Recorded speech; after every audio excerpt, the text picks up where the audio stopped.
শাশুড়ি মার হুকুম হয়েছে যে আজকে তোমাকে একটা পাতি হাঁস রান্না করতে হবে। তো আমি অনেক করে বলেছিলাম যে না, আজকে আমি রান্না করব না, তুমিই নিয়ে যাও। আজকে যেহেতু শনিবার, তো শনিবারের দিন আমরা মাছ মাংস কিছুই খাই না। তো শাশুড়ি মা বললো যে বিকালবেলা রাত্রেবেলা করবা, রাত্রেবেলা খেলে কিছু হবে না, শাশুড়ি মা এটা বললো। আর কলপারে দেখো কত বাসন পড়ে আছে, হাঁসটা নিয়ে এসেই আমাকে ধরিয়ে দিয়েছে। আমি বললাম যে আমি হাঁসটাকে এরকমভাবে ইয়েটা করতে পারবো না, তুমিই করে দাও। তাই শাশুড়ি মা এই হাঁসটাকে কিন্তু যে জিনিসটার কথা বলছি সেটাই করে দিচ্ছে। তো এই যে দেখো, ব্লগটা শুরু করলাম প্রথমে হাঁস দিয়ে। একজন তো আমাকে খুব কমেন্ট করে, বৌদি একটু হাঁসের গলা কাটার ভিডিও দাও না। তো চলো আজকে তোমাদের সঙ্গে একটু আমি গল্প করি। এই যে দেখছো, আমার শাশুড়ি মা আজকে আমাকে হাঁস এনে দিল। এরকমটা ছিল আজ থেকে প্রায় 2 বছর আগে।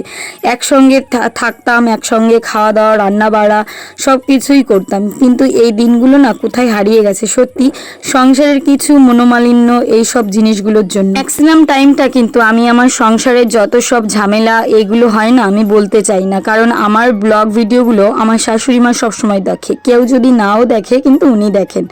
তাই জন্য আমি ভাবি কি থাক, এইসব জিনিস দেখালে মন খারাপ হবে। যেহেতু আমার পরিবারটা অনেকটা বড়, যেহেতু 1 লাখ সাবস্ক্রাইবার হয়ে গেছে, তাই জন্য ইচ্ছা করে না আমার মনের কথাটা খুলে বলতে। যখন বিয়ে করে এই বাড়িতে এসছিলাম, তখন আমার শ্বশুর শাশুড়ি আর আমার হাজবেন্ড, আমার ননদ আছে, ননদ তো বিয়ে হয়ে গেছে, সে থেকে শিলিগুড়ি। তাই সে আর কি বছরে 1 থেকে 2বার আসে। আর ছেলের স্কুল প্রাইভেট এইসবের জন্য আসতেই পারে না। তো যাই হোক, আমাদের কিন্তু খুব সুন্দর একটা হ্যাপি ফ্যামিলি ছিল। কিন্তু সেই হ্যাপি ফ্যামিলিটা এখন বলতে পারো নেই। এখন সংসারটা আমার নিজের একারই হয়ে গেছে, আর শাশুড়ি মারটা শাশুড়ি মার। যাই হোক, আমার সংসারে তেমন কিছু এখনো করে উঠতে পারি। এখনো কিন্তু আমি শ্বশুর শাশুড়ির ঘরেতেই থাকি। কারণ এই যে একটা ঘর দেখছো টিনের, এই ঘরটাই কিন্তু শুধু একটা ঘর করা হয়েছিল। সেখানে আর কি রিসেন্টলি মানে প্রায় 1.5 বছর হয়েছে ঢুকেছি। তো এখানেই রান্নাবান্না করি। আমার বড় ঘরের থেকে রান্নাঘরের দূরত্বটা কিন্তু অনেক। আমি প্রতি ভিডিওই বলি, যেহেতু আমার পরিবারটা এখন অনেক বড় হয়ে গেছে, অনেক নতুন নতুন সাবস্ক্রাইবার এসছে, তারাও হয়তো জানে না, তাই জন্যই বলা। তো এটা হচ্ছে আমার যাদের বাড়ি, যাদের কাছেও কিন্তু প্রচুর আম হয়েছে আর পেকেছেও। দেখো আমাকে ডেকে ছাদ থেকে এতগুলো আম দিল।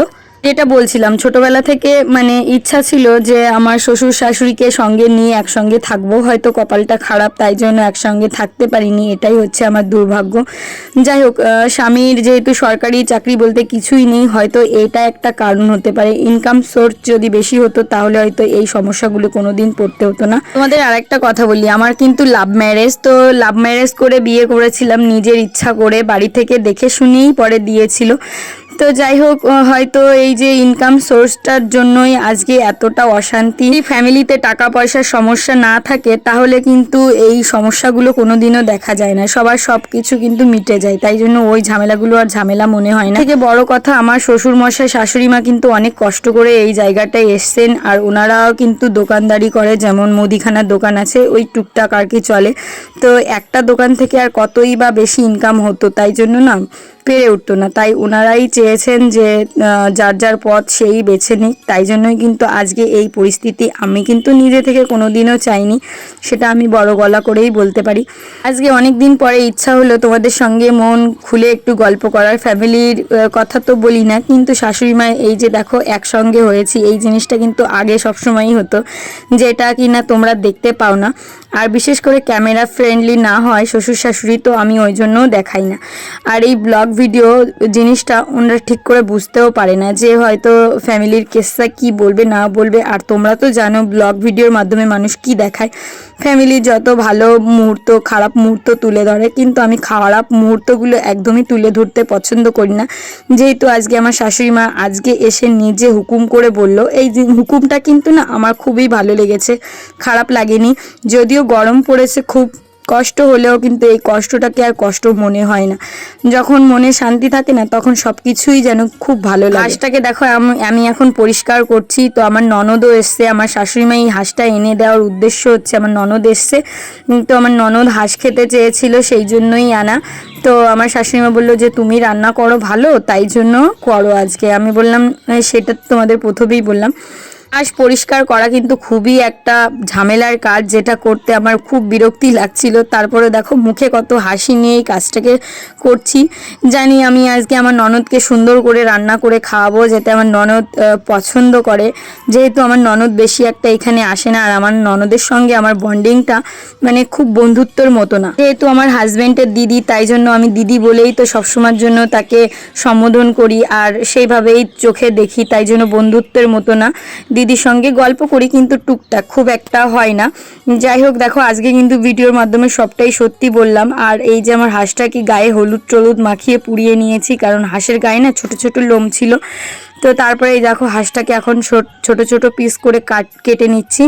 আর সকালবেলা আমরা রান্নাবান্না করেছিলাম ওই নিরামিষ ভাত, তো সেগুলো দুপুরবেলাও খাবো। আর এই হাঁসটা যেহেতু আগে আগে করে রাখছি, কারণ স্নান করার পরে এই জিনিসগুলো না করতে ভালো লাগে না, তখন বিরক্তি লাগে, তাই জন্য কেটে কুটে বেছে রাখি। আজকের ব্লগের ভিতর কিন্তু আমি কিন্তু সবটাই সত্যি বললাম। আমার শাশুড়ি মাও খুব ভালো, শ্বশুরমশাইও খুব ভালো, কোনো সমস্যা নেই। কিন্তু ওই যে টাকা পয়সাটা মানুষের জীবনে মেইন সমস্যা হয়ে দাঁড়ায়। তুমি যতই চাইবে না কেন, একটা পরিস্থিতি এনে দেয়, তখন অনেক টাকা খরচা হলে সংসারটা কি করে চলবে সেই ভরসায় থাকতে গেলে না কোনো কিছু ঠিক থাকে না। এই হচ্ছে ব্যাপার প্রতিটা মধ্যবিত্ত নিম্নবিত্ত পরিবারে।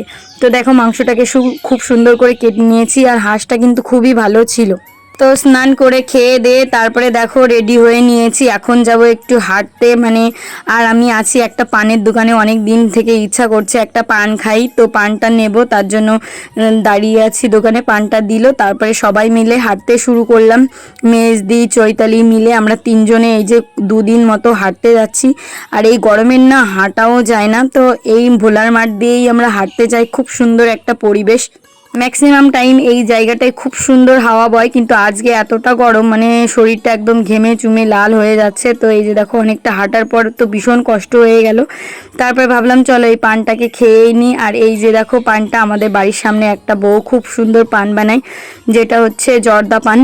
যখন আমি পান খাই তখন কিন্তু জর্দা পানই খাই, নাহলে কিন্তু খাই না। এই দেখো জীবনে সত্যিটা নিয়েই এগিয়ে চলতে চাই, তাই কিন্তু তোমাদের সঙ্গে সত্যিটাই বলছি।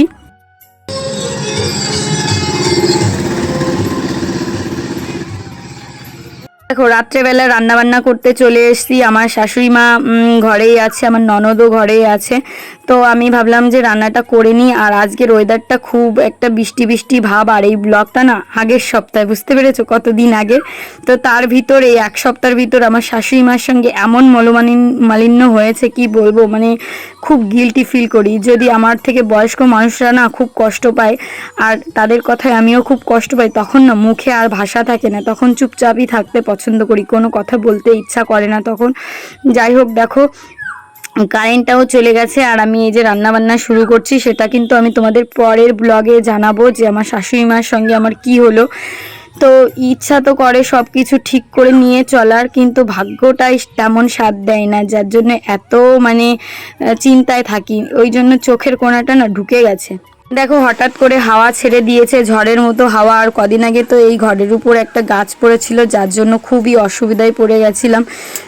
এত ঝড় হয়েছে, যার জন্য ভয় লাগে যে যখন তখন হয়তো এই ঘরটার উপর গাছ পড়বে, সেই ভয়টা সবসময় কাজ করে।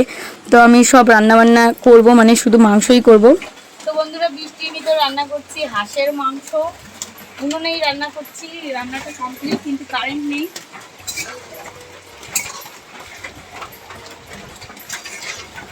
কে কে খাবে চলে আসো। হাঁসের মাংস আর সঙ্গে ভাত, কম্বিনেশন। রান্না তো করছি, এই রাত্রেবেলা যদি কারেন্ট চলে যায় কেমন লাগে। তো আমার হাজব্যান্ড দৌড়ে এসছে আমার কাছে। তো এই যে দেখো হাঁসের মাংসটা রান্না হয়ে গেল, চুই ঝাল দিয়ে করেছি, খুব সুন্দর টেস্টি হয়েছিল। আর হাঁসটা কিন্তু খুবই ভালো ছিল। আর এই ভিডিওটা আমার শাশুড়ি মা, আমার ননদ সবাই দেখবে, তারা দেখে কি মনে করবে জানি না, কিন্তু এটাই বাস্তব।